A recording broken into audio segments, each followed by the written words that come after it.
Des de fa 104 anys, als peus del Tibidabo, tenim el restaurant La Venta, que des d'allà, en aquelles èpoques, serveix dinars i sopars als barcelonins. Ara, per celebrar tots aquests anys de vida, La Venta ens ofereix la possibilitat de degustar un menú especial, un menú que ens recorda el que gastronòmicament estava de moda ara fa 100 anys.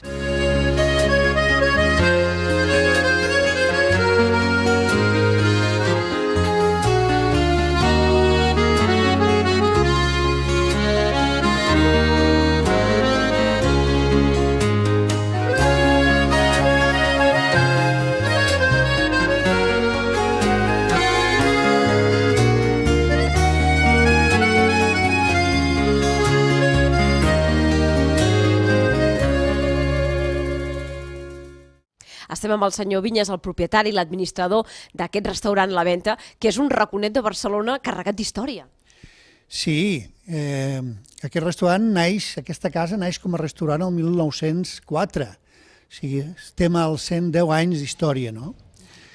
El que passa és que de 1904 fins al 1948 es va dir restaurant Vinyes, i el 1948 agafa el nom de La Venta, i és en Paco Bosch, que ara ens ve per fora, qui el 1975 es fa càrrec d'aquest restaurant i és el gran creador d'aquest espai.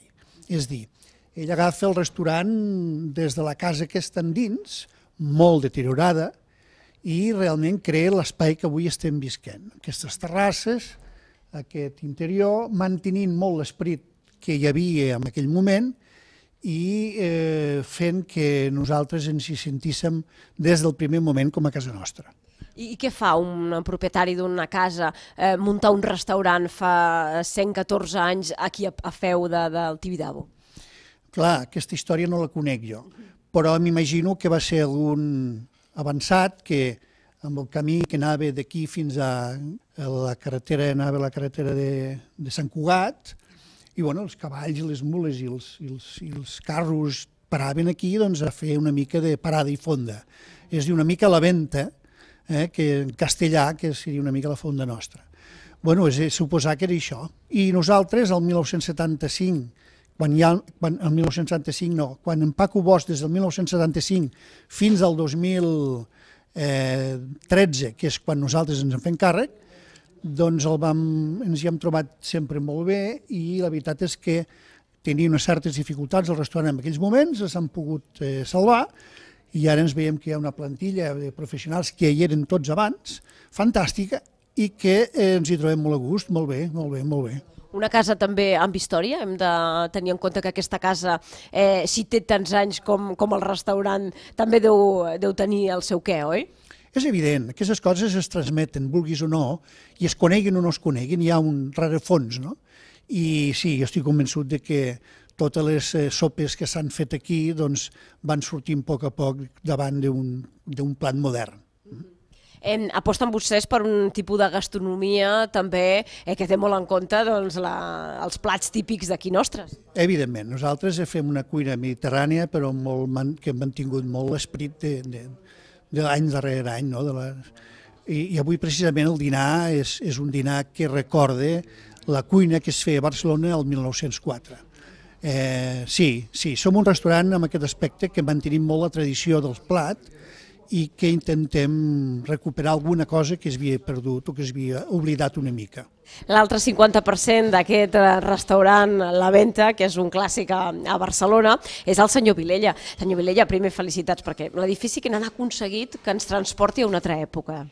Evidentment, és que l'edifici és pràcticament tal com era al principi, o sigui, des que nosaltres ho hem agafat això no ho hem modificat.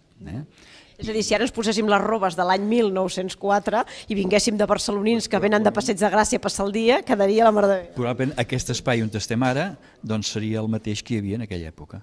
Anem a parlar d'aquesta presentació que veurem avui, un grup de periodistes, que és aquella gastronomia, recuperar aquella gastronomia del 1904. Igual que ara hi ha certs tipus de plats que estan de moda, en aquelles èpoques també. Sí, evidentment. Esclar, en aquelles èpoques, al voltant del 1900, era quan hi havia aquesta moda tan important dels restaurants francesos a Barcelona, com per exemple el Chez Justenc, el Continental, la Maison Dorée, el Suís, eren restaurants en els quals s'hi menjava per 4 pessetes i s'hi sopava per 5 pessetes, i que això eren grans àpats, o sigui, i eren grans àpats d'influència absolutament francesa.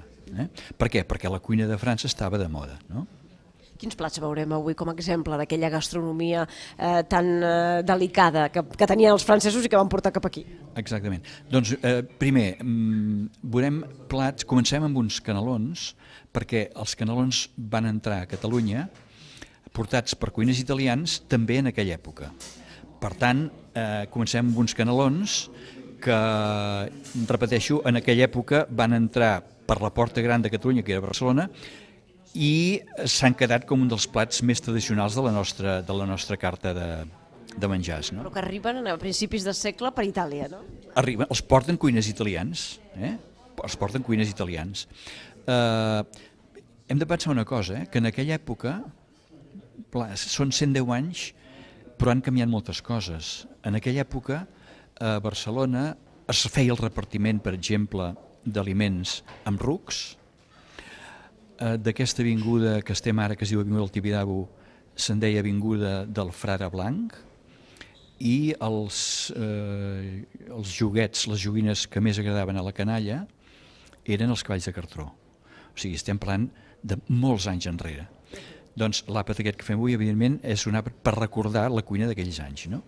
Després dels canelons farem un arròs a la gandula. L'arròs a la gandula és el famós arròs Parellada, que va néixer a l'Hotel Suís perquè un client que es deia Parellada un dia va demanar que li preparessin un arròs, però que vingués tot pelat ja, tot net i pelat, sense feina.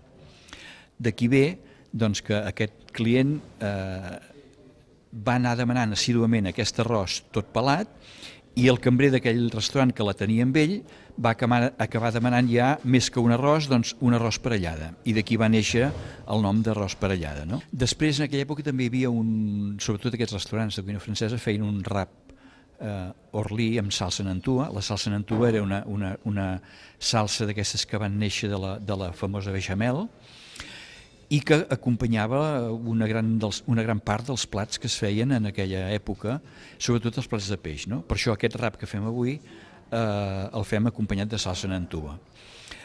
I després doncs, acabem amb un filet, diríem, en crut, és a dir, amb crosta.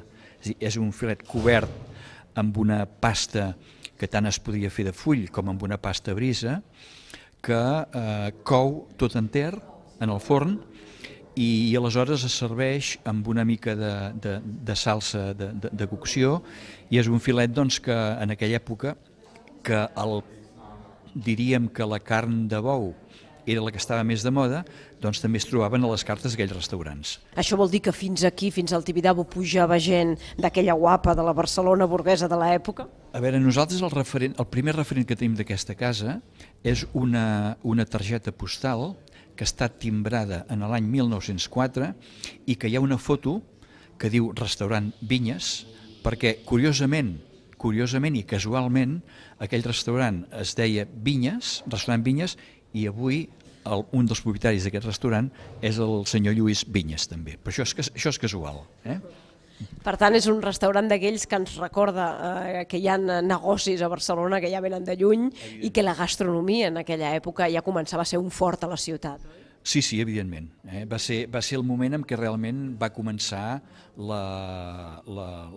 diríem, la gastronomia sumptuosa, la gastronomia elegant a la ciutat de Barcelona.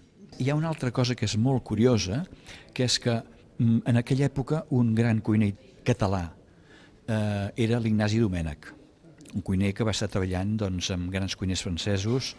Aleshores, resulta que avui és l'aniversari de la seva mort. O sigui, ell va morir un 11 de novembre, d'avui fa 58 anys. I precisament avui doncs, és el 58 aniversari de la seva mort.